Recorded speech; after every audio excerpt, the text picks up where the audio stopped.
Tapi Yesus Isa akan turun di hari Kita kan orang bingung kan, baru masuk Islam, kita mesti bawa kemudian pemahaman kita tentang yang lalu kan gitu kan.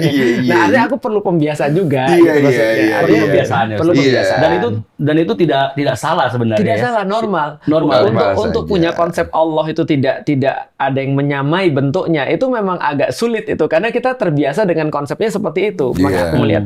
Nah, makanya kayak tadi misalnya, tapi lama-lama kita belajar, aku melihat memang ya agama ini adalah agama yang sama gitu maksudnya. Maka ketika kita berbicara tadi, bisakah Bobon misalnya diterima di dalam Islam?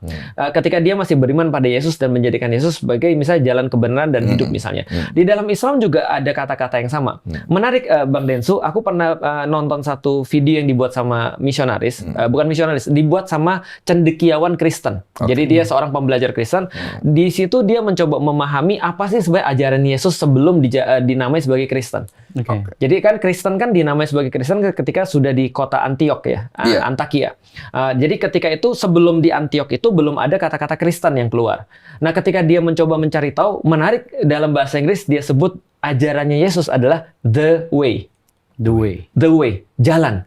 Kenapa jalan? Karena memang tadi jalan kebenaran dan hidup. Nah, ternyata di dalam Islam, ketika Yesus itu kemudian tadi pas masih kecil tadi diceritain masih dalam gendongan, Bunda Maria itu panik luar biasa karena dia ukti-ukti.